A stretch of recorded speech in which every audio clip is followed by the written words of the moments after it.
Right,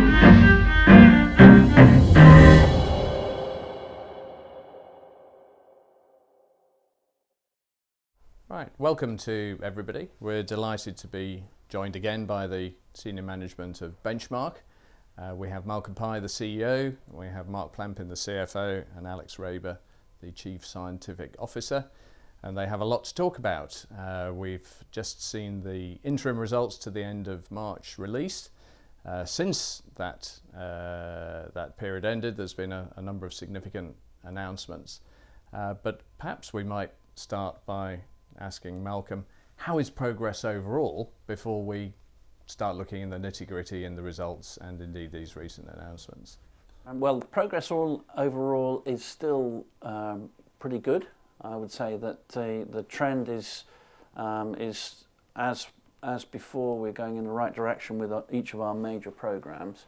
I would say our markets it's been a difficult year, particularly for the shrimp markets and the Mediterranean, the sea bass, sea bream market, which are important to our advanced nutrition business, and we've seen through this year, and it's reflected in the figures in the first half. We've seen difficult trading in that market, but we've also seen that the other parts of our business, the genetics, the animal health part of the business, and the knowledge services part of the business, growing still and performing well and offsetting the downturn, actually slightly more than offsetting the downturn. Salmon market has been very robust. The salmon market has been very robust, and overall the more diversified nature of our business in the different areas of aquaculture means that we've been able to weather the storm reasonably well through this period, and such that our performance is slightly up on revenue, 3.4% up on revenue, and a bit more than that up in terms of adjusted EBITDA, 25% up on adjusted EBITDA, and our margins improving, from 8 to 10%. So we're seeing a trend behind the figures and the difficult marketplace that we're in, and we're still in even now. We're seeing that trend of the move towards more sophisticated products in our portfolio, higher margin, driving higher profitability and better margins, even though the market's pretty difficult. Yes, and that particularly that margin trend must be very encouraging. The long history of the group has been about investing in new high quality products. Yeah. Obviously you hope to charge the right price for them with your clients. Yes, I mean our whole philosophy is around the deployment of advanced technology to resolve the problems that our customers face that affect their productivity. So this is demonstrating that theme is being played out in the marketplace more and more. I think we also can expect to see that accelerate because we have a series of new products that we've been working on for quite a long time now. Some of them, we began back in 2009, 2010 with our new sea lice product, for example. So those are reaching the end of their development, and these again are, technically advanced, high margin products that deliver a lot of value for our customers, and we can generate a decent margin, an even better margin from those. So we're going to see that as looking forward coming through more and more in our performance. Mm-hmm. And presumably quite a lot to look forward to, that pipeline of newer products. You've already mentioned the sea lice treatment. What stage is that up to in the trials that you're going through at the moment, and how might you look forward into potentially next year to see commercial launch of that product? Yeah, so we're in the third series of trials at the moment in Norway. Most of the work that's being done at the moment is around the use of the new sea lice treatment together with our Clean Treat technology, which removes the medicine from the treatment water before it's discharged back into the sea. So for the first time we're able to conduct treatments without having any environmental impact. This is quite a step forward, but we've been optimizing that system, improving its output so that we can keep up with the treatment rate that our customers want to run at. These are big systems and big farms where they need to run at a rate and we need to be able to keep up with that. And a lot of the work that we've been doing has been optimizing the system so that we can do that. And just in this latest series, we've been demonstrating again increased output through the system, and we're getting up to the speed that we need to be at. So this is all very positive. The regulatory process is still moving forward. We're still on track. Our estimate is that the license, the marketing authorization, will come through towards the end of next year, the middle to the end of next year, no bumps in that road at the moment, no hiccups. So we're still projecting that. Mm-hmm. Will that be a global launch, or will you start where you've been testing? It'll be initially, the launch will be in Norway, and then that will be a Norwegian license under an EU regulatory framework. So then we'll fairly quickly try and replicate that license into the other EU areas, so Scotland and the Faroes and Ireland, and then we will then follow on in North America and Chile, the other big markets. So there will be a period of increasing the areas which can take the product and use it, and also growing the sales in the first market, which would be Norway and then probably Scotland. And I believe the plan has always been to sell Clean Treat and the sea lice treatment in a combination package. Is that still the case as you go through the trials? Yes, the medicine's been licensed or will be licensed only for use with a Clean Treat system that can remove the drug to prevent any discharge of medicine into the environment. So that was our objective right from the start. And we will not license or sell the medicine for any other, for use in any other way. It's also possible that the Clean Treat system will be used with other medicines. Some of them maybe not even our own medicine. We've been testing it on a series of other medicines for use in aquaculture, and it works very well. We have to make some modifications to it for some of them, but we can do that. And we believe that the applications may, first of all extend to other medicines for use in salmon farming, but and then out from there, because the use of medicines is a problem that we need to resolve right across aquaculture. It's not just an issue for the salmon industry. It's right across aquaculture and indeed in all of food production.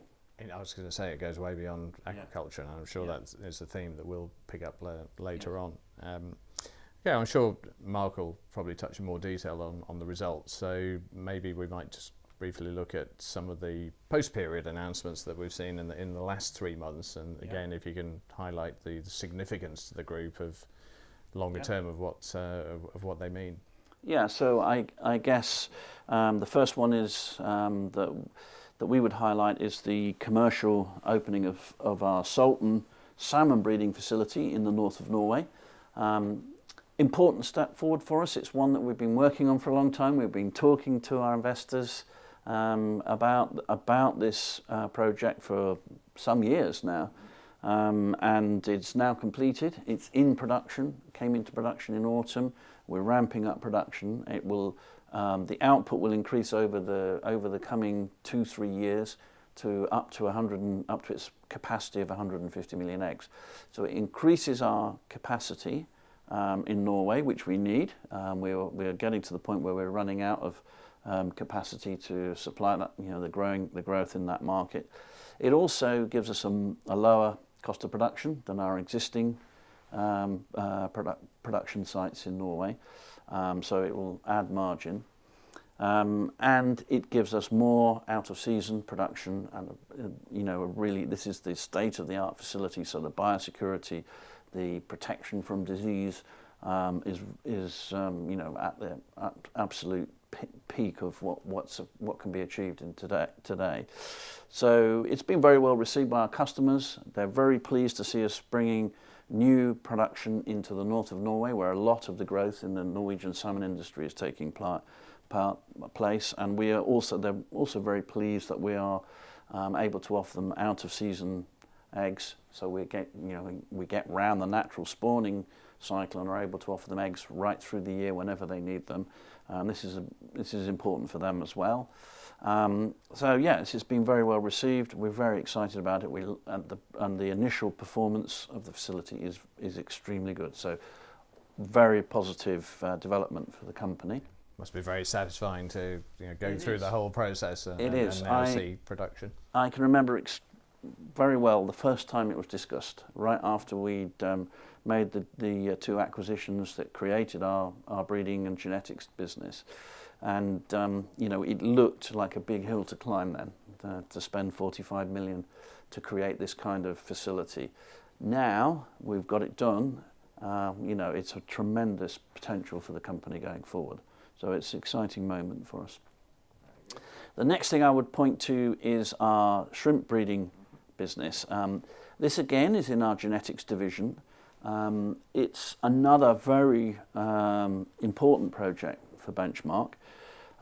As many people will know, shrimp farming is very difficult, largely because of disease challenges.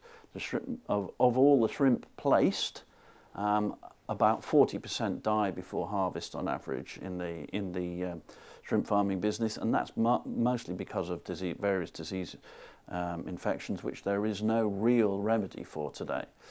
The new product that we've been working on for a long time, and we're now preparing for launch into the Asian markets, the big markets in Asia, is naturally resistant. We've used a kind of sophisticated breeding program that gives us a product that is naturally resistant to the major diseases that our customers face. And we are launching this. We're getting ready to launch in the latter part of this year and in early next year. The first market will be in Thailand, I think, and then probably China coming second, and Vietnam. We have signed up a joint venture with one of the important players in the Thai market.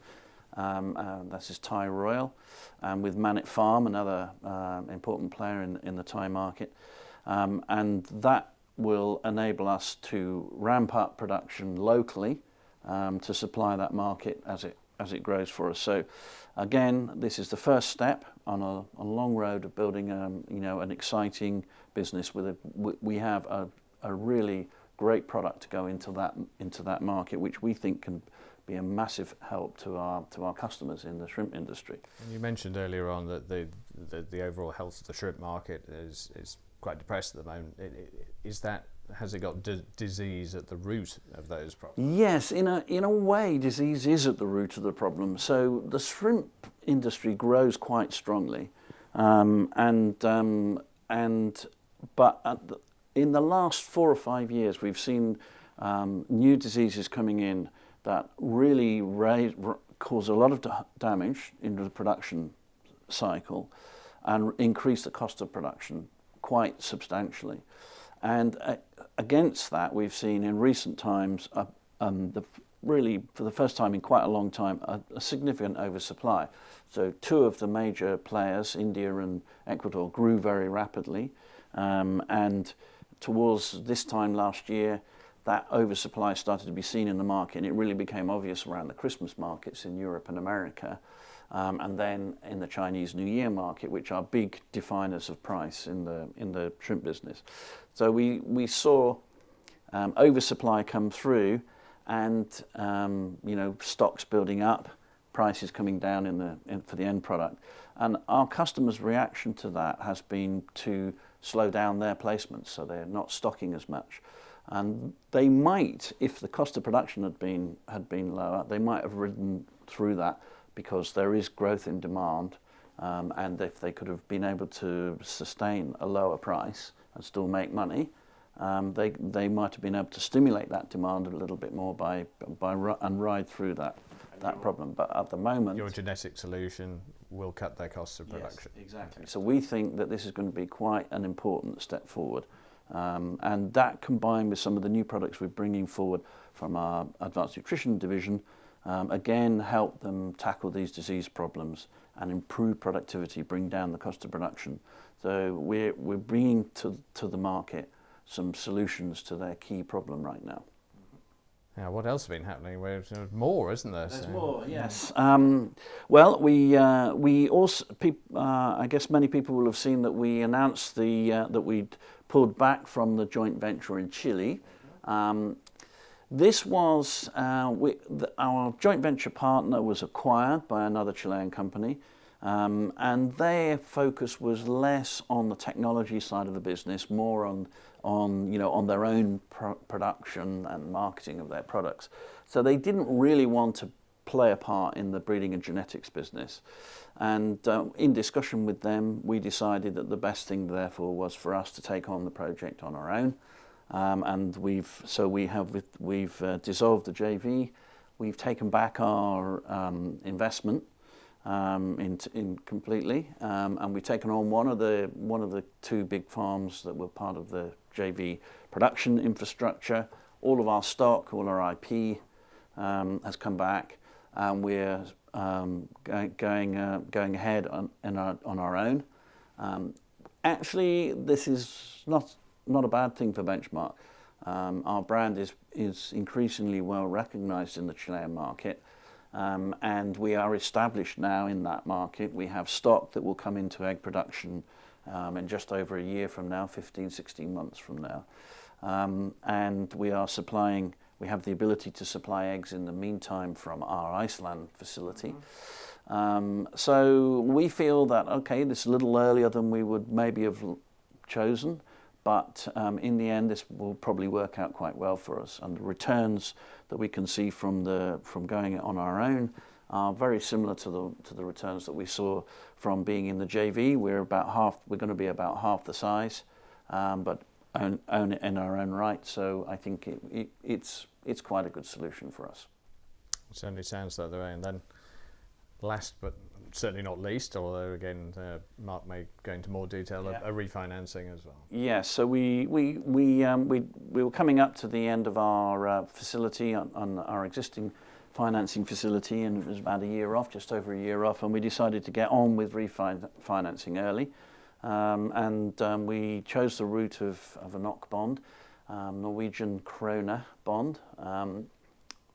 Number of reasons why, but it gives us more flexibility, and also it gives us access to a new group of Nordic investors who actually really understand aquaculture.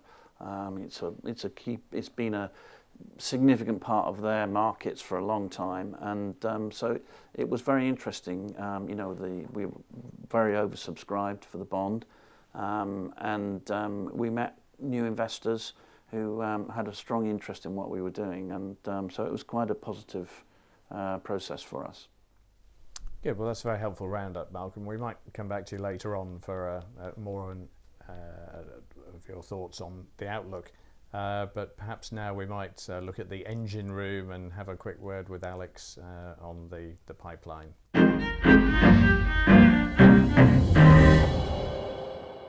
Right, Alex, good to have you back. Hi, Andy. You were here a few months ago, having just joined, and you were relishing the prospects of getting your hands on this extremely large pipeline of development products. How are you getting on? Yes, Andy. So again, I have placed my feet solidly under the table, and we made good progress on basically two major aspects. One is consolidation of our pipeline, and focusing really on the commercialization execution of the big products which we're gonna launch in the next year, and also a bit more in the area between 2020 and 2023. And then the second aspect is, of course, driving cross-divisional synergies, where we have made good progress. And I just want to mention one of the big topics, which is the seed and feed concept, which we are pushing now forward, and where we are seeing huge development opportunities for optimizing our diets for shrimp, and in particular for our genetically resistant, for our disease-resistant shrimp, which we are launching now in the Asian markets. So that's very exciting, and the team is working excellently together. So we are also bringing the R&D team more out of the divisions under a Benchmark group structure, and that shows very very promising prospects for the people as well. Yes, well, it's good. Malcolm's already alluded to examples of where the feed and the treatment can come together. Yeah. So clearly, lots of potential. Yeah. And you used the word consolidation of the pipeline. Does that imply greater focus, or? It's probably a different view. I mean, classically we've been looking at the pipelines per division. A customer is really more interested to get products from Benchmark, depending on in which area he is active. So, an example: a customer in the salmon segment ultimately wants a product that solves his problem, his need, right? So either if it's coming out of the health division, like let's say it's a vaccine, or if it's like coming out of the genetic division. So ultimately he wants a salmon product, and so does the shrimp farmer. He wants a product to solve an unmet need in the shrimp business. And so we are focusing our pipeline now more on the segments. So we have our shrimp products, we have our salmon products, and our sea bream, sea bass. So these are the main areas where we are active. And of course then tilapia, which is more like our longer term growth, where we are making the building blocks for the future of Benchmark. Does that mean, in terms of looking ahead to when products will be commercialised, that there are greater emphasis is being placed on a smaller number of potential blockbusters? Obviously, the biggest revenue earners are, I'm sure, where you want to put your hard-earned capital. Absolutely. That's really on top of my mind. I mean, we have focused on a bit more than 20 products. So these 20 products we have really like fully resourced. We push them forward, and some of the big opportunities, of course, are our next generation sea lice treatment and our SPR shrimp. So these are two big products that are coming to the market in a year from now. And then we have our vaccine portfolio, which is being launched kind of more midterm, like in the next 1 to 2 years, especially for the Mediterranean sea bream, sea bass vaccines. And then we have our salmon vaccine portfolio, which is going to come to market a bit more in the longer term, like in the next 3 to 5 years. Do you see any change in the constituents of you looking at fish types? You've mentioned salmon, sea bream, tilapia. Is there scope for further development looking forward in different fish breeds? Yeah, absolutely. I mean, of course, we are always looking into where is the next big opportunity in terms of farmed fish. And as you are aware of, I mean, these 4 fish species we're currently focusing on is just like a small part of the overall aquaculture, species kind of landscape. So we're always looking into new opportunities, new areas where we can make a significant impact, always building on our existing expertise and our technologies, which is really kind of how we work, taking an expertise from one species and actually translating that into another species. And we've been doing that very successfully for the last years, and we will continue to do that like that. And for investors or shareholders who are, I think, now well versed with the depth and the quality of the Benchmark pipeline, we've already heard from Malcolm and some of the examples. It does take many years to actually see some of these products reach the market. How many commercial launches might we hope for? I won't hold you to an exact number, but if we were to say by the end of 2020, the next 18 months. Yeah, so we're looking at around 5 to 10 launches in the next 1.5 year, and then we probably continuously look in the area of 5 product launches at least coming to the market per year. Again, this is of course very much influenced by what type of product. Vaccines take a longer time to develop. Usually a vaccine requires 5 years from early development to launch, whereas a nutritional product is a bit shorter, and a medicinal product can take up to 10 years. So that's a bit the kind of different granularity we have in our development pipeline. Mm-hmm. But it already sounds like hopefully there's some quite significant ones in the short term, the sea lice treatment, Exactly. the shrimp pathogens, and the vaccines that you mentioned as well. Yes. And what, again, just to give a ballpark of the scale of opportunity, what size of market or peak sales might you hope for from those three instances? So for the SPR shrimp, we're looking at peak sales around 50 million. This will Per be, annum?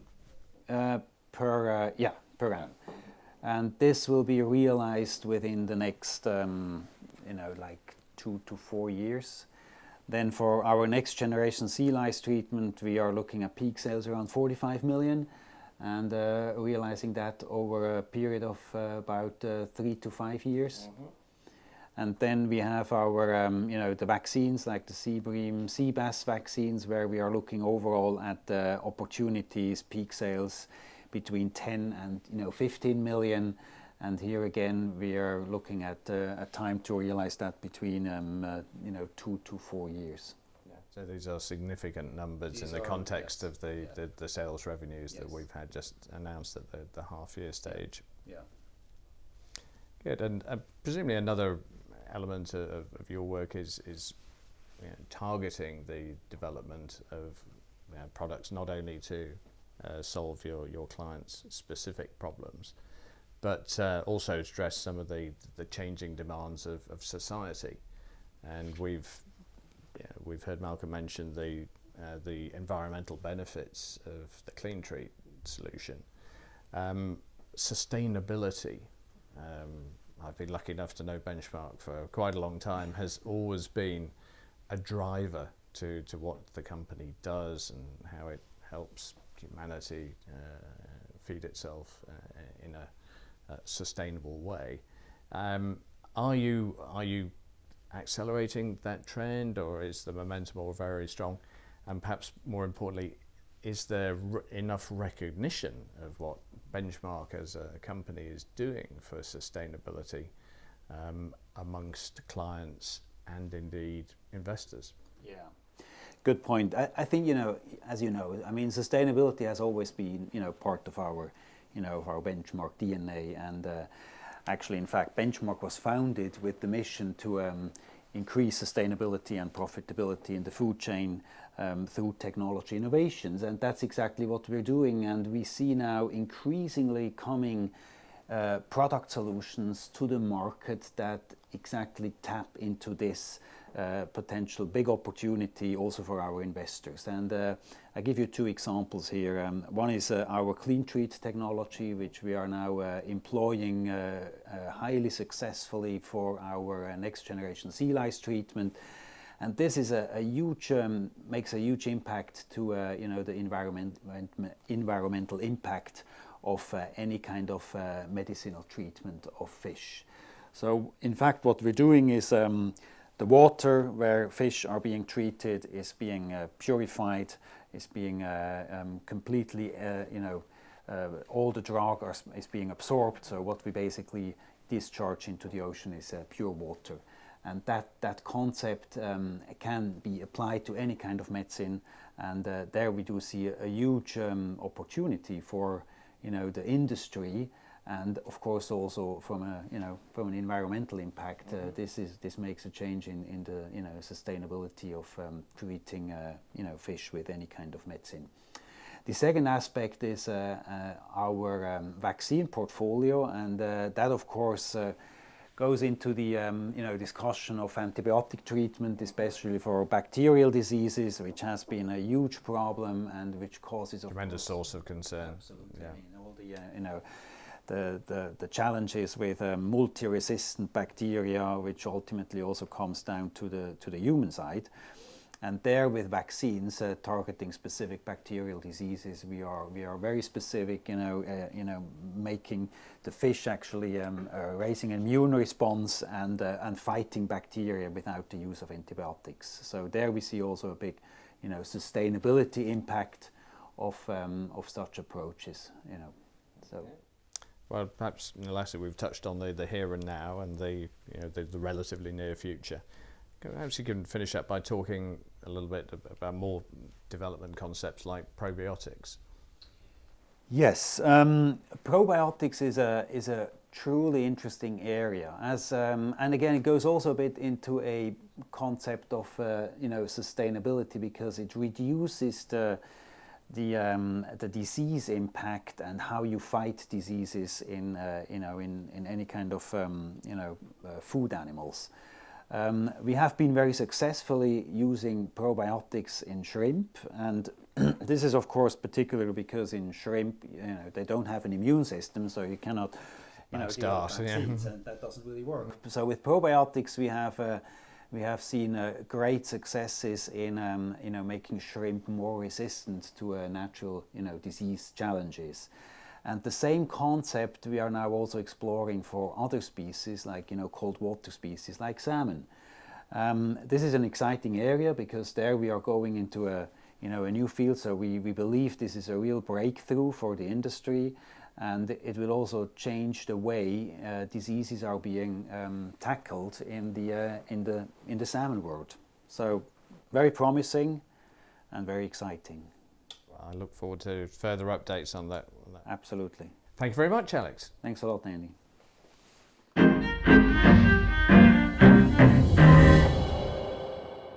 Right, good to see you as well, Mark. Hi, Andy.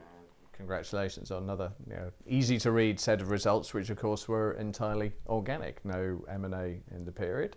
So life must be getting a lot easier for you. Yeah. Perhaps you want to just pull out a few of what you think are the most important numbers, looking at a divisional basis, not just at the top down, in terms of revenue trends and in terms of margin trends, and perhaps where you see them trending to over time. Yeah, sure. Okay. So a period of top-line growth for the group, 3.4%. Mixed performance across the divisions, largely for growth, but within the nutrition division, the challenging conditions in the shrimp and sea bass, sea bream market did hold back that in terms of some suppressed volume demand. So whilst we saw a drop back in revenue there of about 7%, we're pleased that the group overall grew. That was in particular driven by the genetics division, where we saw a continued trend of growth in volume of egg sales and, importantly, the increased average price per unit sold, which reflects the increased value that we're conveying to our customers, the producers, with those genetic traits that we're launching. And also, importantly, we saw sales into the Chilean market since we announced the position there with the JV about a year ago. That's certainly given us traction there. And indeed, we saw the first sales from our new egg production facility in Norway, so that's now into revenue. So pleasing trend for genetics. In addition, the health division grew. That grew at 73%, in fact. This is a mix of, interestingly, our existing sea lice treatment, Salmosan, seeing some improved volume of sales in Chile. Gift that keeps on giving. Yeah, I mean, it's partly our strategy. We announced a year ago that we were going to take direct responsibility for sales in Chile, and that certainly has shown. That's had a benefit, yeah. Right. And some improvement in our contract manufacturing of vaccines, which underpins the investment that we made in the vaccine manufacturing capacity, albeit, of course, a lot of that is reserved for our own products as they start to come through, as we've talked about today. In terms of what does this mean for revenue growth on an ongoing basis, that weakness in the shrimp markets will continue to be a factor in this financial year. So it will mean that we expect to see year on year probably a small shortfall for nutrition, but equally the other divisions will continue to grow at similar rates to those which we've seen in the first half. On a long-term basis, we maintain our guidance that the more mature divisions, nutrition and genetics, can grow at around 10% per annum, maybe genetics a little more as we roll out the new shrimp product. But health is now at this point where we're seeing an increasing number of product launches. The new next generation sea lice treatment coming soon will mean that we see a higher level of growth in revenue there for that division. So that's revenue. If we have a look then at EBITDA margins, just quickly looking at the major factors in the first half, we saw an improvement in our gross margin across the business, which is Another sign of the fact that our newer higher tech products are Higher value-added products. Yeah. Even within our nutrition division, with that suppressed demand, we saw the mix continuing to skew to our replacement diet, so the newer higher tech products, which is great for margin. We saw our OPEX increase as a percentage of sales, which is really a reflection of a full 6 months impact of costs increases in the second half of FY18. Largely headcount, where we've been investing in just some of the technical and commercial support for the new products coming through, and in fact in key management hires. So Alex Raeber joined us right at the end of FY18. Of course, there's the full 6 month impact of costs there. And finally, just to say that we've increased our investment in protecting our IP, so we are actively prosecuting where we find infringement and have seen some success with that. In fact, we'll see in the second half of this year a credit to the P&L reflecting some of the compensation that we've been awarded from one case. So yeah, some increase in OPEX, but all in all, we see this increase in EBITDA margin of up to 10% from 8% in the same period in the prior year as a continuing indication of the operating leverage we're able to achieve. And with more to go for, exactly, as these newer, again, value-added products reach the market under Alex's guidance. The medium-term picture on margin looks encouraging. Absolutely, yeah. Our guidance is unchanged there, and we're already almost at that mid 20% for nutrition, and for genetics. Health will move through to that range of margins, and therefore the group will do on a long-term basis. Yeah. And then if perhaps we look at the balance sheet, and a lot of capital projects have now been completed and Salton's in production, does that mean you've seen a peak in your cycle of investment looking back over recent years, and now you should be seeing the benefits of cash coming from those investments? It does indeed, yeah. So, so we concluded the Salton JV CapEx around the turn of last year, the end of last year. So a very minimum amount of CapEx there in investment terms, if you like. So our period of expanding production capacity is largely complete. There'll be some scale up around the new shrimp genetics product, but we're tending to do that on a joint venture basis, so we minimise the impact of that on cash. And looking forwards, generally there'll be more of a maintenance level of CapEx, which is broadly what we saw in the first half. So there was about 3.7 million of CapEx, and we would say probably 7 or 8 million a year will be the ongoing maintenance requirement. There'll be some CapEx related to the clean treat system as we scale that up. Again, we're still looking at the operating and financial model for that, so there'll be an element of that coming in this year, but of course we'll link that directly to the full licence, the marketing authorisation that, as we've said today, we still expect to receive during the second half of calendar year 2020. So yeah, very much over that peak of CapEx now, which allows us to concentrate on free cash flow generation. So free cash flow coming through in the foreseeable period, and as Malcolm's already explained, you've just had a refinancing which seems to also extend flexibility for the group. Is that a fair summary from your perspective? Yeah, I think so. The existing RCF was due to mature in a year, so we wanted to get on and refinance that nice and early, and were successful with the NOT bond, as announced. That means that we've got an increased level of headroom, so we've got another $20 million in total of gross facilities. That helps from a liquidity point of view. That will fund the ongoing top line growth and the working capital investment that comes with that. It does give us a bit more flexibility around covenants. That wasn't the primary reason for putting it in place, but it does allow us to be looking 6-12 months forward in terms of management focus, rather than on occasions having to look just quarterly at the business. So it helps in that regard. And as Malcolm said, it brought to Benchmark a new group of investors who have a real direct knowledge of aquaculture. So in all, we're pleased to have completed the refinance nice and early. We have that in place for the next 4 years, and it means that we can concentrate on delivering against our strategic initiatives.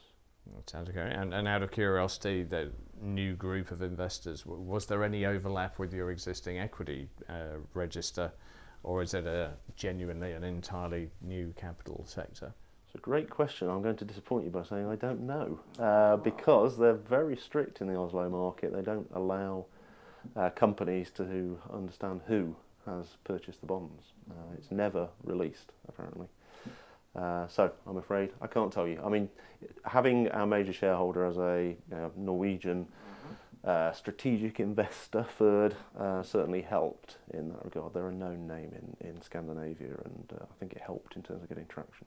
Yeah, well, thank you for your transparency on that. And I have learned something new today as well, so a double benefit. Excellent.